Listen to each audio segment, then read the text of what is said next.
It's official. After 8 seasons, 2 bonus specials, and 10 years on air, My Hero Academia has ended its anime run for good. So today, we're doing the whole thing. Every season, every arc, the highs, the stumbles, and the question everyone's asking now that the dust has settled, was it actually worth it? The premise. The pitch is simple. In a world where 80% of people are born with a superpower, a quirk, Izuku Midoriya is one of the unlucky ones born without one. He worships heroes, especially the #1 hero, a Superman-style symbol of peace. And he wants to be one himself, despite having nothing to offer.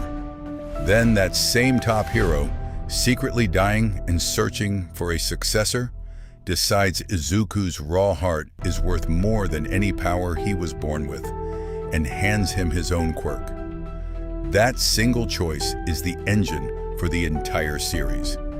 Izuku spends 8 seasons trying to prove he deserves a gift he didn't earn, while everyone around him is chasing the exact same question in their own way. What actually makes someone a hero? UA in the Sports Festival Season 1 throws Izuku into UA High, the country's top hero academy, alongside a class of wildly different personalities. A short-tempered childhood rival who's furious that the weakest kid in class suddenly has power. A fire and ice prodigy carrying his father's baggage. A gravity-manipulating girl fighting to support her family. And a rotating cast of quirky, likable classmates who all get just enough screen time to matter.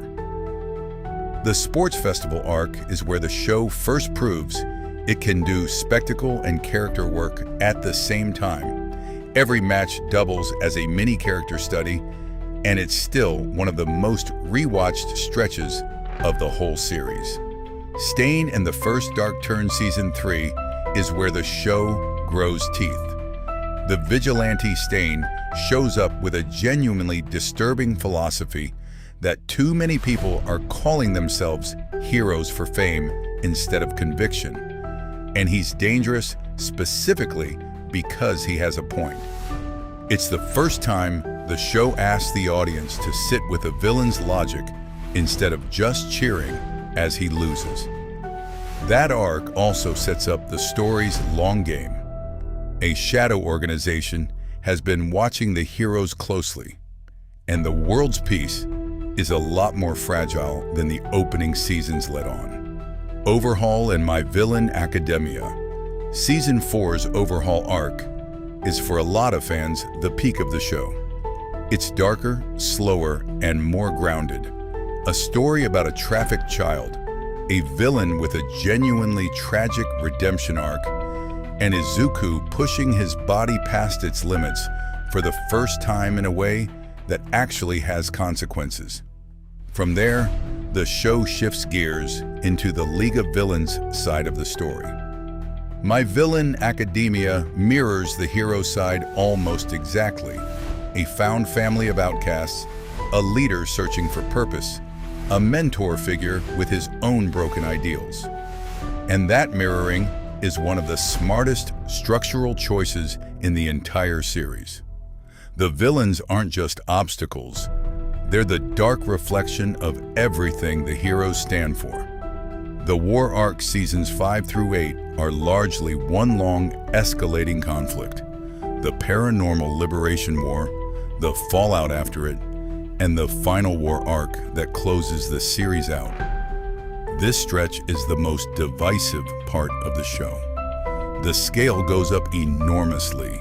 Citywide battles, character deaths that actually stick, the symbol of peace storyline paying off in ways that are genuinely emotional if you've been here since Season 1. But it's also where pacing complaints hit hardest. Multiple perspectives get juggled at once. Some fan-favorite characters get sidelined for stretches at a time. And the back half occasionally trades character beats for pure spectacle. Studio Bones animation is still gorgeous in the tentpole fight scenes. Some of the best action sequences shonen anime has ever produced. But there are visible dips in quality during the quieter, connective episodes, especially compared to the show's peak. The ending, or endings. Here's the part everyone's talking about. When Season 8 wrapped in December 2025, the finale hit its big emotional climax, but stopped short of animating the manga's actual epilogue chapter. Fans were left with a technically complete but unsatisfying send-off. Then, this year, the studio quietly fixed it, first with a bonus episode in May that adapted the true epilogue and jumped the story 8 years into the future, and then with one more short that just released, closing out the very last scrap of manga material. Taken together as a 3-part finale, it lands. Taken as the original broadcast alone, it didn't. That's worth knowing if you're marathoning this for the first time. Don't stop at the technical Season 8 finale. Keep going for the 2 follow-ups, because that's where the actual goodbye is. What the show gets right. The character work is the backbone of everything. Izuku's arc from powerless to worthy is obvious on paper, but the show earns it by never letting him win purely through power. Every major victory costs him something. The villains are unusually well written for the genre. Nobody here is evil for the sake of it, and several of the bad guys get more sympathetic arcs than some of the heroes.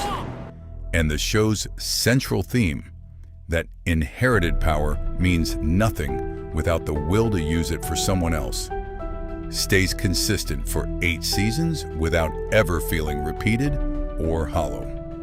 What drags the back half is longer than it needs to be. Some arcs, particularly in the Middle War stretch, could have been tightened by several episodes without losing anything.